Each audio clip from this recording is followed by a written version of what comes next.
There are few ways to die more frightening than being thrown into water you cannot escape.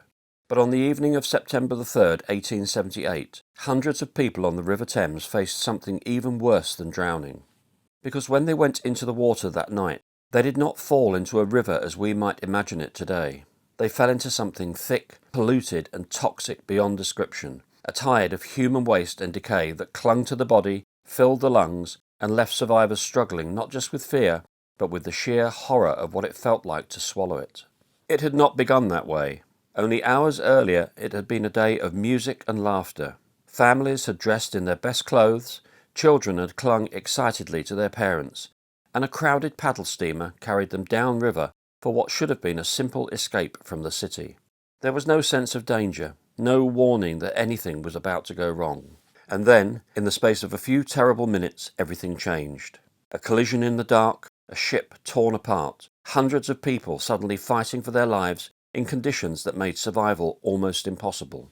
What followed was not just a maritime disaster, but something far more disturbing, a tragedy shaped as much by the state of the river itself as by the violence of the impact. This is the story of the Princess Alice and the night the Thames itself became deadly.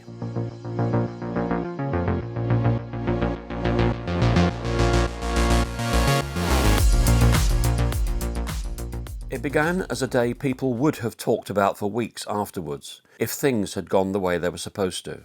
Late summer in 1878 had brought warmth back to London, and for many it felt like one last chance to escape before the long grey months returned.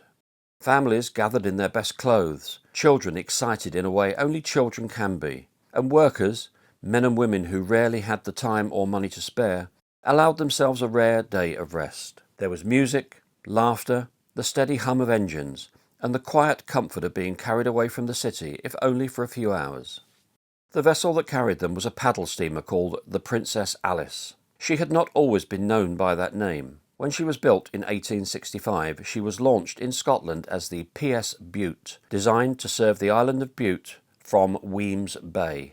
She was never meant for the crowded, unpredictable waters of the Thames. She was built for shorter, calmer crossings, for a different rhythm of life.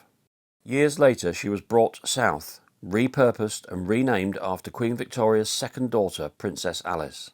There is a quiet tragedy in that name, because the real Princess Alice would die only a short time after the disaster, taken by diphtheria, a reminder of how fragile even royal lives were in that era. By 1878, the Princess Alice had become a familiar sight on the Thames, running excursion trips for Londoners desperate for a break from the city. She was licensed to carry up to 936 passengers, an astonishing number for a vessel of her size, and on busy days she came close to that limit. People packed onto her decks, into her saloons, filling every available space. It was not comfortable, but it was lively, and for many it was worth it. Tickets were about 2 shillings, depending on which stop passengers travelled to. On September the 3rd, she was full. Passengers boarded at Old Swan Pier near London Bridge and at stops along the river, heading down towards Sheerness and the estuary before returning that evening. From the beginning, the crowds came quickly. People streamed through the gates in their hundreds. Families, couples, children, groups of friends, all climbing aboard in high spirits, eager for the day ahead. With each new arrival, the weight of them pressed further into the vessel, and the Princess Alice settled almost imperceptibly lower in the water. At the time it meant nothing. It was simply part of the experience. Those who were there would later recall just how tightly packed it became. Space disappeared quickly until people were standing shoulder to shoulder across the decks and inside the saloons. It was not graceful or comfortable, but it was lively, the kind of crowded, chaotic atmosphere people accept without question when they believe they are setting out on something enjoyable. The captain of the vessel was William Grinstead, a man with more than 20 years of experience on the Thames. He was no novice and no reckless amateur. At around 11 in the morning, the whistle sounded, the engines engaged, and the Princess Alice set off on her journey downriver. The trip itself followed a familiar route. The steamer made its way along the Thames with stops at Blackwall, North Woolwich and Rocherville Gardens in Gravesend, one of the most popular destinations on the river. This was how these excursions worked. Passengers could disembark where they pleased, spend time wandering through the gardens or along the riverside, and then rejoin the vessel later for the journey home.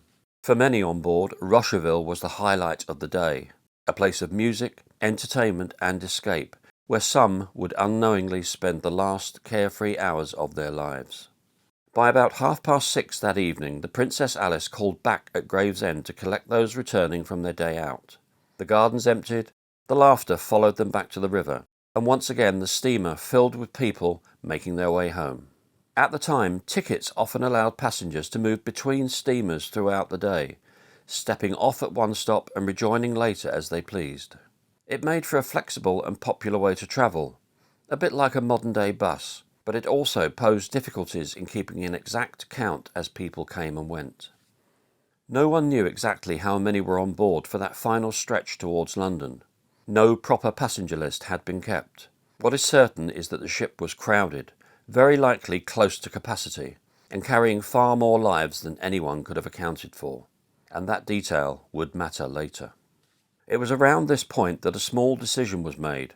Captain William Grinstead allowed his regular helmsman to remain ashore at Gravesend. In his place he put a seaman named John Ayres at the wheel, a man who was relatively new both to the Princess Alice and to the complexities of navigating the river. On its own it seemed insignificant, the kind of routine decision no one would question at the time. But disasters are rarely built from a single moment. More often they are shaped by a chain of small choices, each one unnoticed until it's far too late. The journey back towards London began as so many others had.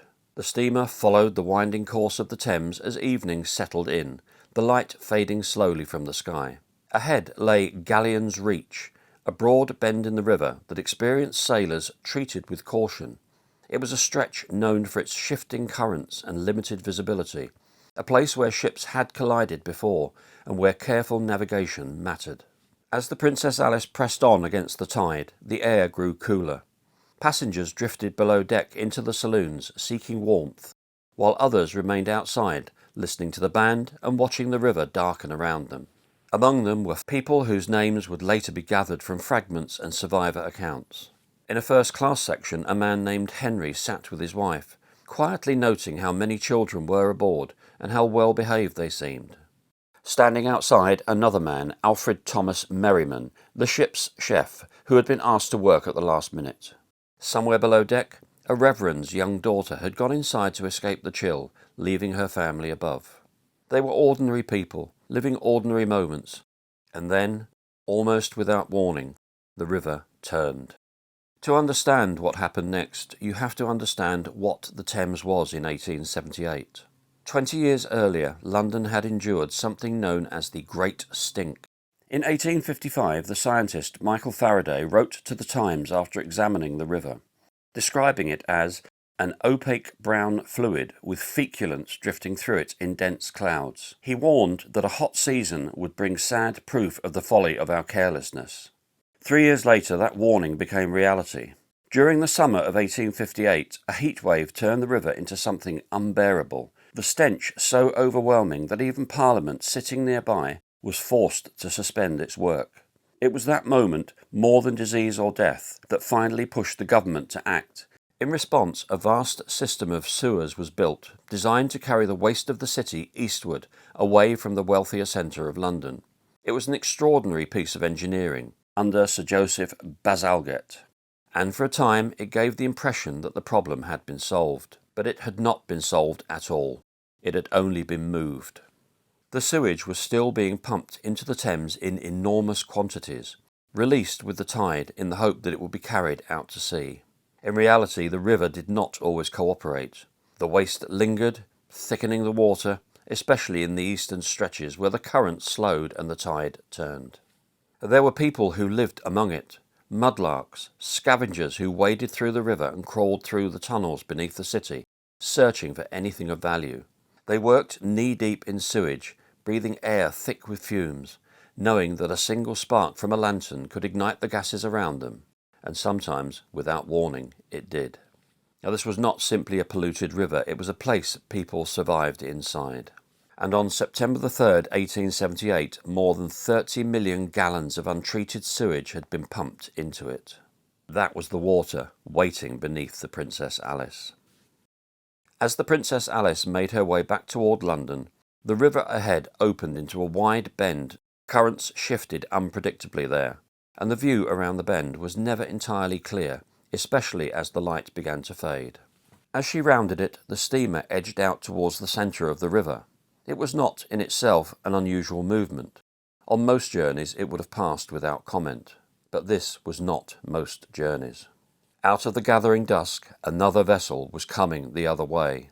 It was the Bywell Castle, a heavy iron screw steamer built for cargo rather than passengers, and over 3 times larger than the excursion boat now drifting into her path. Where the Princess Alice was crowded and low in the water, the Bywell Castle rode higher and carried far greater mass, moving with a steady, unstoppable momentum.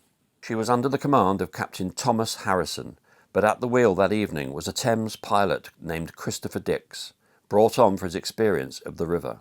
There was nothing careless about the way the ship was being handled. In fact, that is part of what makes what followed so unsettling. There was no single reckless decision, no obvious moment where everything broke down. Instead, there were conditions, assumptions, and a narrowing margin of error that no one fully recognised in time. On board the Princess Alice there was little sign of concern at first. Another ship on the Thames was nothing unusual. Passengers had seen plenty throughout the day. Some glanced across, others barely noticed at all. The band played on, and conversations carried on as they always had. Only a handful of men on either vessel truly understood how quickly the situation was changing. When Dix first picked out the lights of the Princess Alice, he believed she would pass safely just as so many others had done. But as the 2 vessels drew closer, her movement no longer matched that expectation. Instead of holding her line, she began to come across the river. On the Princess Alice, Captain Grinstead saw it too. Realization came all at once, and with it urgency. He shouted across the water, trying to make sense of what he was seeing, trying to force a reaction before it was too late. Dix responded immediately, ordering the engines reversed and attempting to bring the Bywell Castle clear.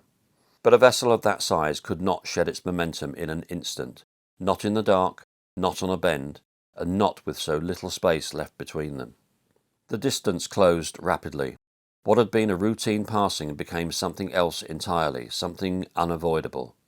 And as the shape of the larger ship loomed closer, those on board the Princess Alice began to understand that this time it was not going to turn away. Then, without any real warning left to give, the 2 ships met.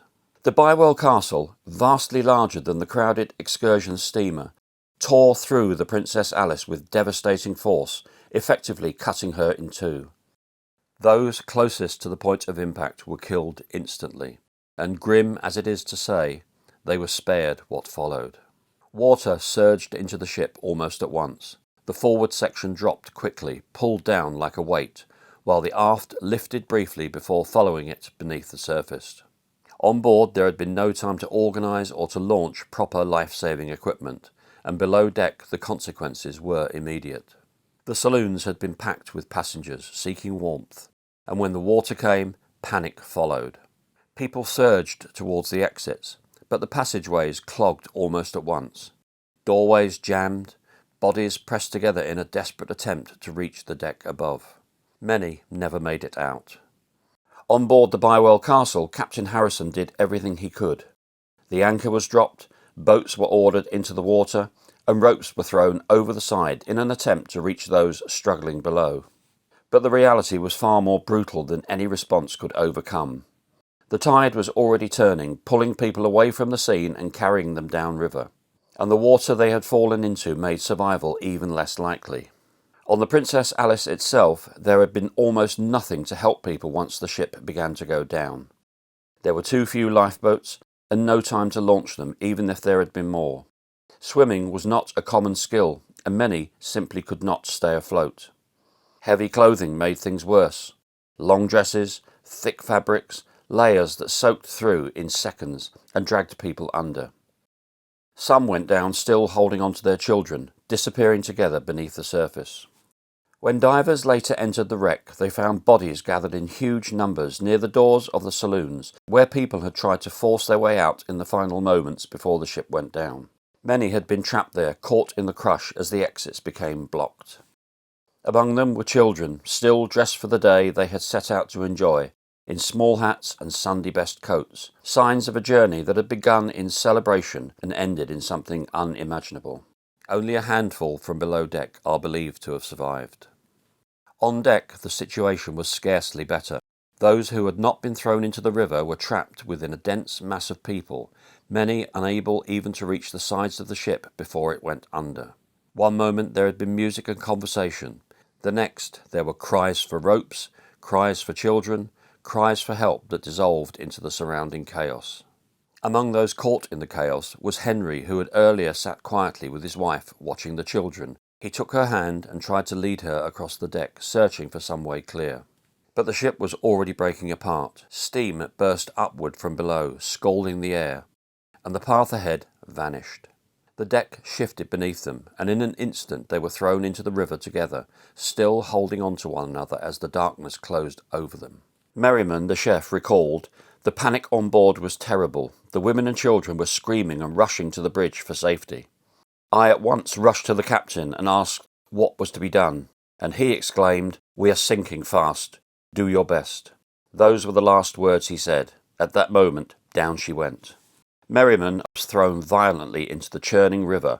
He managed to stay afloat, one of the few who could swim, and struck out towards the Bywell Castle, reaching for a rope hanging over her side. Grabbing hold, Merriman was hauled aboard, saved along with a small number of others, including the Reverend, but unfortunately his daughter died. Within 4 or 5 minutes the Princess Alice had disappeared, leaving hundreds of people suddenly thrown into the Thames. And only then did the full horror of the situation begin to unfold. The water they fell into was not simply water. It was thick with sewage, freshly discharged earlier that day in enormous quantities. Survivors would later struggle to describe what it felt like. The smell alone was overwhelming, suffocating, something that seemed to coat the inside of the lungs. But worse still was the taste. Those who swallowed it spoke of a bitter, choking foulness, something oily and clinging that refused to leave the mouth, lingering even as they fought to stay alive. All around them people thrashed in the darkness. Many could not swim. Others were pulled under by those around them, desperate hands grasping for anything that might keep them afloat. Not far away, Henry, who had taken his wife's hand only moments earlier, was still struggling in the water beside her, trying to keep them both afloat as the chaos closed in around them. The first lifeboats had been overwhelmed almost as soon as they touched the water, and another was launched too late to make any real difference. But even these attempts at rescue became dangerous. Too many people reached for the same lifelines, dragging one another back into the water. Some clung to the anchor chain of the larger ship, believing they had found safety, only for it to be lowered later, pulling those still holding on down beneath the surface. The river itself had become a place of desperate struggle. Survivors were not scattered, but concentrated in a single churning mass, a throng of bodies fighting for space, for air, for anything that might keep them alive. For those trying to reach them, it was almost impossible to get close without risking further harm. In some cases, those trying to help were forced to push people back with their oars, not out of cruelty, but because too many hands reaching at once threatened to drag their boats under. There was no time to choose, no way to save everyone. They pulled in whoever they could reach, rowed them back to shore as quickly as possible, and then turned back into the darkness to try again. And then, gradually, the noise began to fade. The shouting, the splashing, the desperate cries gave way to something quieter, something far more unsettling. In the darkness, the movement slowed and the river began to settle. Not far behind the Princess Alice, another London steamer, the Duke of Teck, had witnessed the collision and turned immediately to help. But by the time it reached the scene, the worst of it had already happened. The water was filled with people, many no longer moving, and what rescue was possible had become a frantic effort to reach whoever was still alive. In the hours and days that followed, the Thames would begin to return its dead. Bodies were recovered along the banks, carried by the current and found tangled in debris along the edge of the river. Many could not be identified. Entire families had vanished, leaving no one behind to claim them. At Woolwich, the dead were laid out for identification. Families came searching, moving slowly among the rows, hoping against hope to find their loved ones alive, or at least to find them at all. In many cases they found neither. There are accounts of children wandering among the bodies, searching for parents who would never return, and of parents searching just as desperately for their children. As more victims were brought ashore, the true scale of the disaster began to emerge. This was not simply a maritime accident. It was the sudden destruction of entire households, of lives that had been bound together only hours earlier and were now gone. Some losses were almost impossible to comprehend.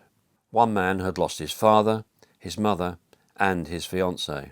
Another family lost a husband and 7 children. A steamboat company superintendent lost his wife and 4 children, and yet he continued working through the recovery efforts, surrounded by the same devastation that had taken his own family.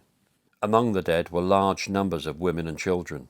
Contemporary accounts describe rows of small bodies lying among the others, not yet identified, not yet claimed. It is difficult to imagine the silence of that place, broken only by grief. Of the hundreds believed to have been on board, only around 178 are known to have survived. Among them were Henry and his wife, who had gone overboard still holding on to one another. Of the crew, only a handful survived.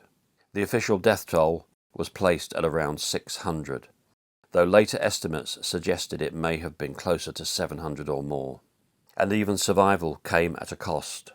Many who were pulled from the water became violently ill after swallowing the polluted river. Some would die in the days that followed. Even clothing recovered from the Thames was considered so contaminated that it had to be destroyed. Time in the river had made identification even more difficult.